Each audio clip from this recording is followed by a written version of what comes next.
Sinasabi ko sa inyong mga nakikinig sa akin, mahalin ninyo ang inyong mga kaaway at gawa ng mabuti ang mga napopuot sa inyo. Pagpalain ninyo ang sumusumpa sa inyo at ipanalangin ang mga nang-aapi sa inyo. Kapag sinampal ka sa isang pisngi, iharap mo rin ang kabila. Kapag inagaw ang iyong balabal, huwag mong ipagkait ang iyong baro. Bigyan mo ang bawat nanghihingi sa iyo.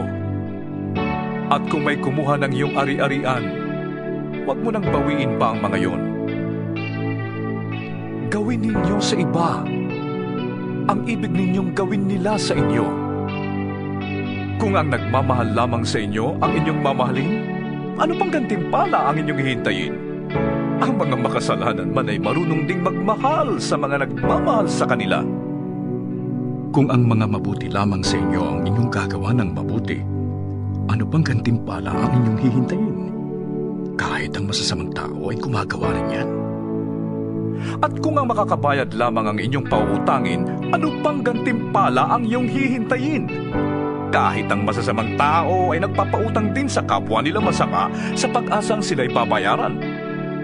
Mahalin ninyo ang inyong mga kaaway at gumawa kayo ng mabuti.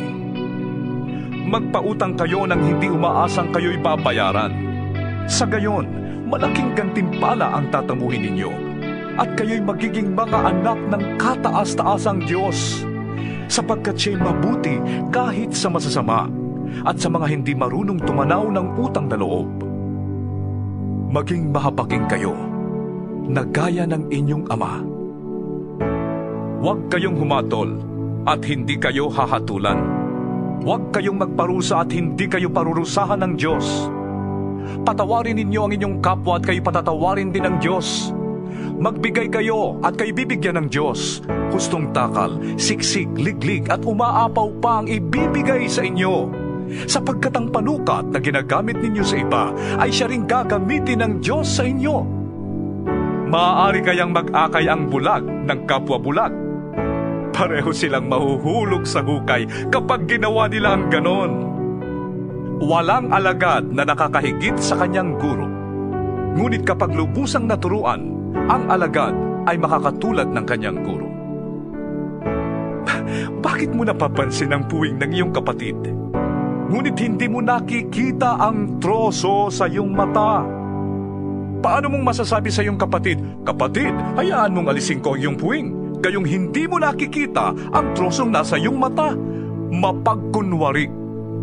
Alisin mo muna ang troso sa iyong mata nang makakita kang mabuti. Sa gayon, maalis mo na ang puwing ng iyong kapatid.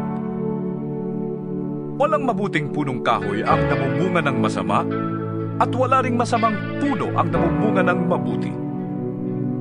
Nakikilala ang bawat puno sa pamamagitan ng kanilang bunga, sapagkat hindi nakakapitas ng igos sa matitinik na halaman o ng ubas sa mga dawag.